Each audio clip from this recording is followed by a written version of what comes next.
Saudara-saudari yang terkasih dalam Kristus, kalau kita merefleksikan 3 bacaan hari ini, hanya satu hal yang dapat kita refleksikan, yaitu tentang iman.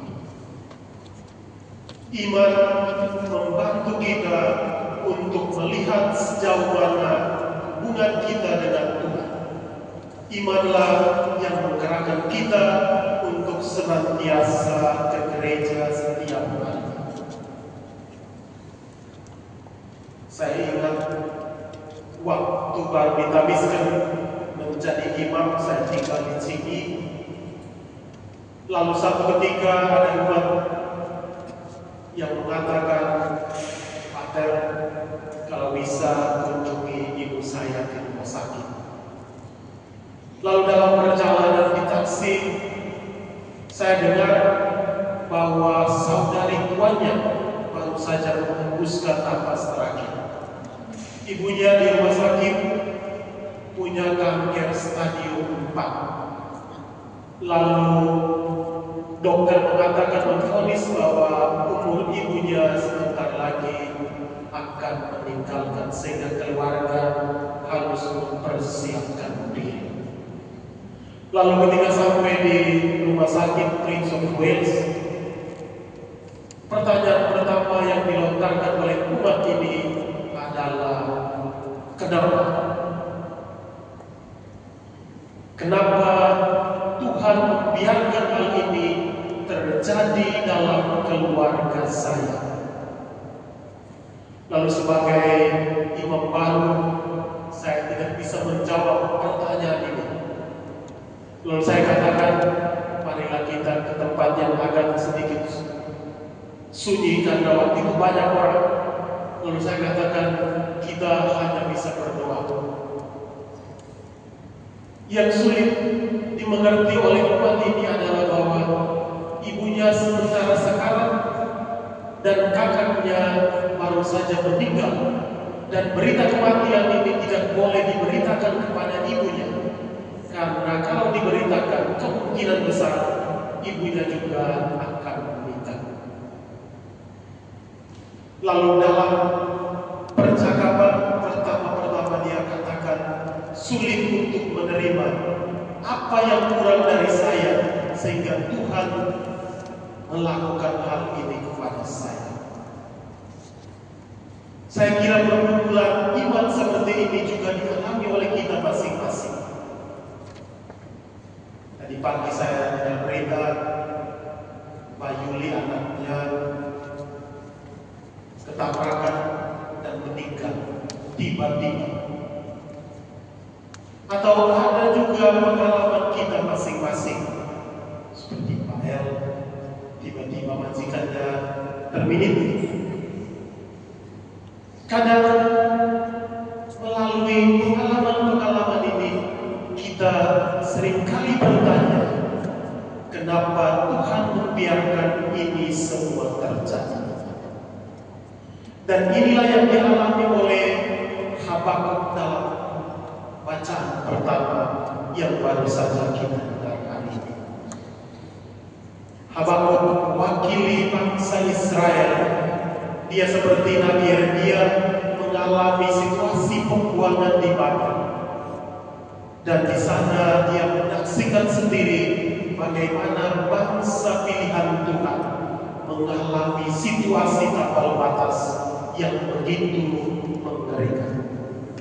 Oleh karena itu dalam bacaan pertama hari ini kita mendengarkan bagaimana nubuat Habakuk bertanya kepada Tuhan, kenapa kamu membiarkan ini terus terjadi, di mana saya selalu berseru kepadamu, engkau sepertinya tidak mendengarkan aku.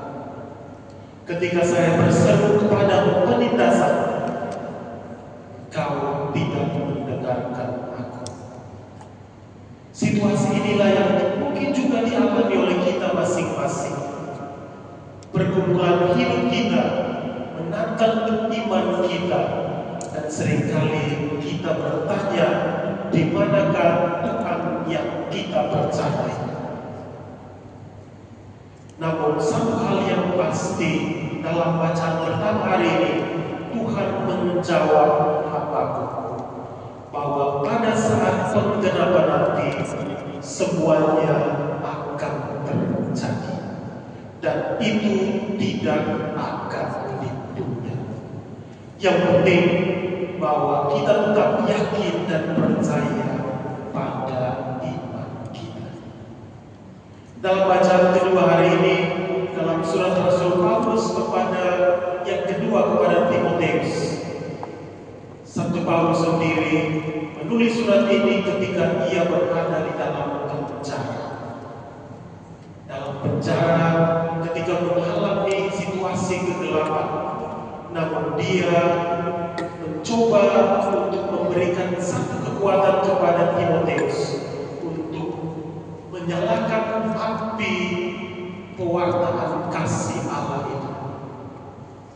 Dan ia juga mengingatkan Timotius untuk senantiasa berganjal dalam iman kepada Yesus Kristus. Dan dalam bacaan Injil hari ini, para murid berkata kepada Yesus, Tuhan, tambahkanlah iman kami.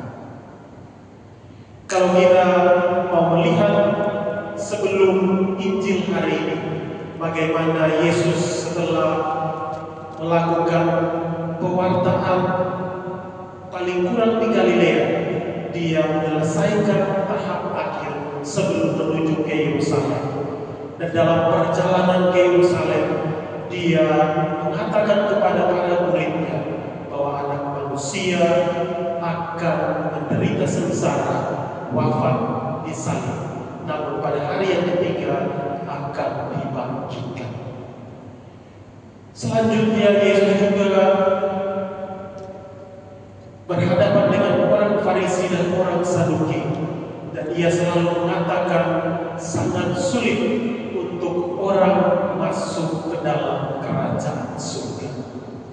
Menghadapi situasi yang tidak tentu ini, para murid hanya mau mengatakan kepada Tuhan, tambahkanlah iman kami.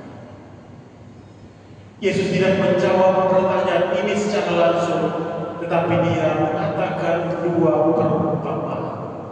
Satu perumpamaan, jika sekiranya kamu mempunyai iman sekecil biji sesawi, tercabutlah engkau dan tertanamlah di dalam laut. Ini sering salah diinterpretasi seperti ketika apa yang harus kita minta Tuhan akan mengabulkan, atau iman bukan seperti magic yang ketika kita katakan sesuatu, kita doakan sesuatu, akan langsung terjadi dalam diri kita.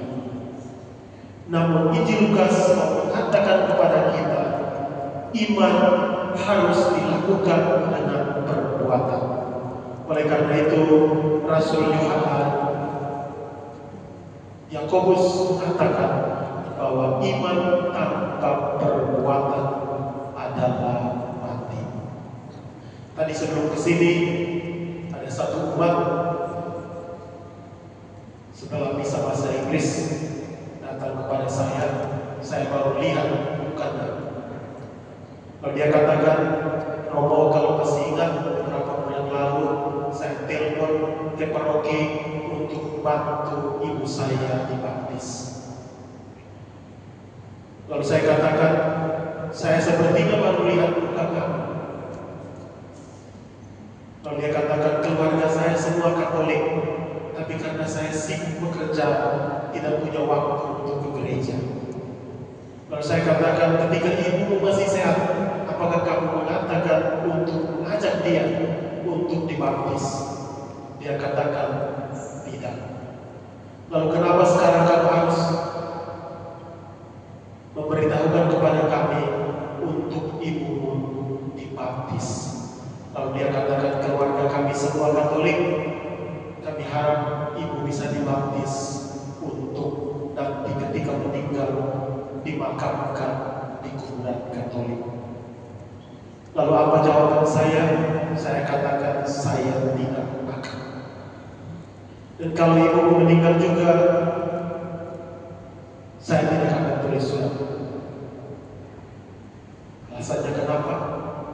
Karena hanya punya Katolik KTP. Ketika kamu membutuhkan, maka kamu datang ke gereja. Oleh karena itu, dia mungkin pulang dengan sedikit kecewa. Tapi saya katakan, kalau untuk ibumu, kami tidak akan membantu untuk dibaptis.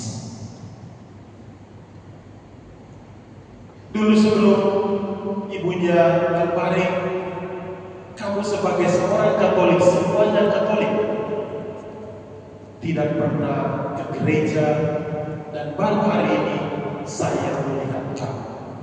Dan inilah yang 1 Paulus dalam bacaan kedua dan dalam bacaan ini mengajarkan kepada kita bagaimana iman itu harus dihidupkan dalam hidup setiap hari. Jangan hanya setelah dibaptis lalu kita katakan saya orang Katolik, tapi tidak pernah ke gereja. Iman harus disertai perbuatan. Perbuatan itu harus nyata dalam langkah hidup kita ke gereja dan mengamalkan kasih dan kebaikan.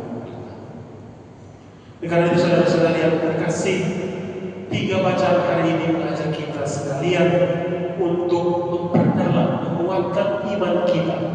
Dan iman kita harus diwujud nyatakan sebagaimana iman seorang bunda kita, yaitu Bunda Maria yang senantiasa mewujudkan kepada kita iman yang paling kuat, di mana ia menerima Yesus dan mengawal Yesus sampai pada hari kematian.